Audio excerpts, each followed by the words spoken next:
right? This will fail. So what we're going to do instead is try the assumption. So see if either side can be proved by an assumption. Bingo. The left-hand side was proved by the assumption. The right-hand side was not. This is our remaining proof obligation. How do we prove this?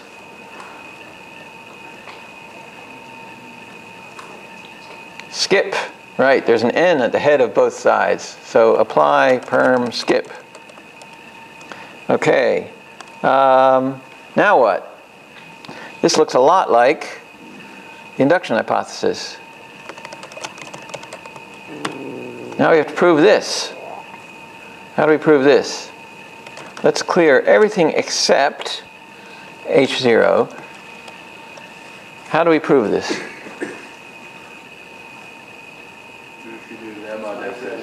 There's a lemma.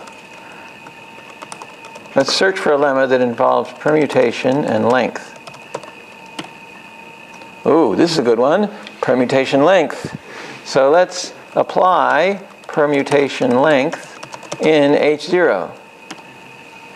Okay, that's nice, but it's not exactly what we want. But let's simplify in H0. So this is almost what we want. How do we get what we want? Inversion, exactly. So we inversion on H0, and it's already done the rewrite, so we're done. Okay, so selection sort, no. We haven't yet proved that selection sort is a permutation. We've proved that cell sort is a permutation, but proving that selection sort is a permutation is easy. Let's prove this.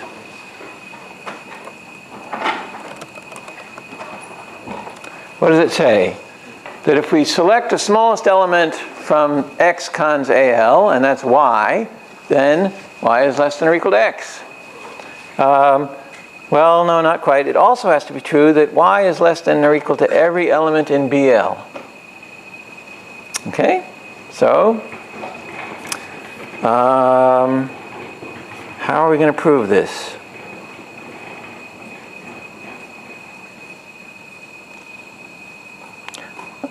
This actually, as I said, requires thinking. But I think we could do something like this.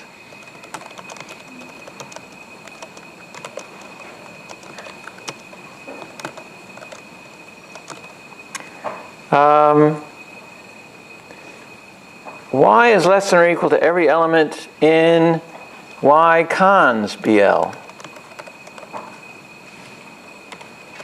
That seems true enough. Y is less than or equal to Y. Y is less than or equal to everything in BL. So that's going to be easy to prove. We prove it by saying constructor, because remember, for all is an inductive proposition on the structure of this thing.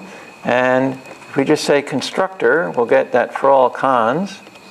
And now we have to prove this. But that's provable by auto.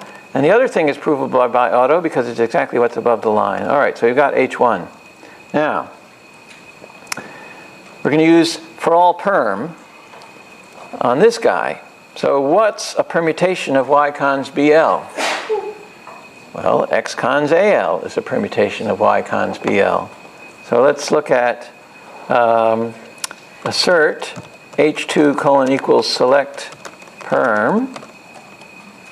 And it says, let's instantiate X and L with X and AL. So select perm of X AL is this fact. And if we rewrite by H0 in that fact, we get this. Okay. So now we can apply, well, assert for all, H3 colon equals for all perm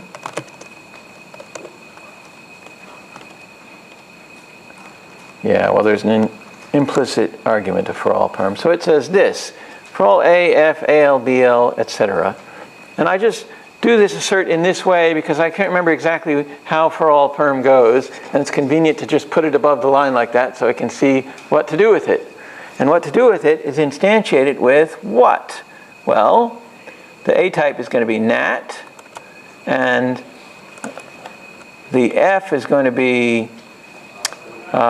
this function, and the AL is going to be whatever it is, and the BL is going to be whatever it is, and then the next argument, this one, is going to be H2. So what I'm going to do is actually put 4 underscores in, and H2 and H1. No. H2 and, let's see what we get here.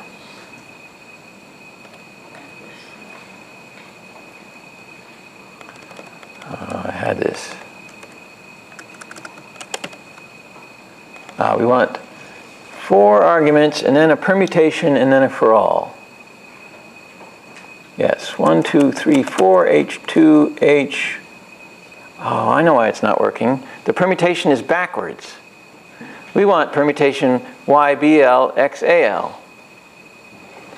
How do we get that? We apply permutation symmetric in H2 and hope that we have the right number of M's in the sim there. Yes, because the other way we could have spelled it is this, which makes just as much semantic sense, and we would have a 50% chance of being right. Okay, so now this is H1. All right, look what we got on H3 above the line, that Y is less than everything in X cons AL. And now we can invert H3 to 2 pieces, Y is less than or equal to X, and Y is less than all those other things, and we're done.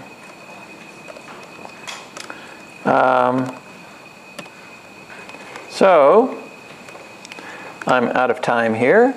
I can resume this in the next lecture or not. After we prove select smallest aux, we then prove select smallest, which says that when you select the smallest element of XAL to get YBL, then indeed Y is less than or equal to everything in BL. And then you prove this auxiliary lemma that says if this sequence is sorted and Y is less than everything in that sequence, then consing Y on the front gives you a sorted list. Okay? And then we can prove that selection sort gives you a sorted list. And finally, we have this theorem, selection sort correct, which was a definition. Let's split it into its 2 components. It's a permutation and it's sorted. And we've already proved the first one, and we will have proved the second one, and we're done. Okay, so I'll stop here and resume later.